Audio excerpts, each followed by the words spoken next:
Praise the lord అండి. నేను ఒంటరిని. నా పక్షాన ఎవరూ లేరు.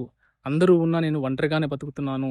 నేను ఎవరినైతే ఎక్కువగా ప్రేమించానో, ఎవరినైతే ఎక్కువగా నమ్మానో, వాళ్ళే నన్ను నా యొక్క హృదయాన్ని గాయపరిచారని చెప్పి నువ్వు ఈ యొక్క దినాన్ని నువ్వు ఏడుస్తున్నావేమో. అయితే దేవుడు ఈ వాక్యం ద్వారా నీతో సూటిగా మాట్లాడుతున్నాడు. ఎవడునూ నా పక్షం నిలవలేదు. అందరూ నన్ను విడిచిపోయిరి. అయితే ప్రభువు నా పక్కన నిలిచి నన్ను బలపరిచెను. 2 తిమోతి 4వ అధ్యాయం 16, 17 వచనాలు. అయితే నువ్వు అనుకుంటున్నావేమో, ఏంటి అసలు నా జీవితము? నేనెవరినైతే నమ్ముతున్నానో, ఎవరినైతే ఎక్కువగా ఇష్టపడుతున్నానో, ఎవరినైతే ఎక్కువగా నేను అనుకుంటున్నానో, వాళ్ళే నన్ను దూరం పెడుతున్నారు. నేను ఒంటరిని అని చెప్పి నువ్వు నలిగిపోతున్నావేమో. అయితే దేవుడు నీ పక్కన ఎవరినుంచాలో దేవుడికి బాగా తెలుసు. అక్కర్లేని మనుషులను, మోసపరిచే ప్రేమలను, అలాంటి వ్యక్తులను దేవుడే దూరం పెడతాడండి. నువ్వు దాని గురించి బాధపడాల్సిన అవసరం లేదు.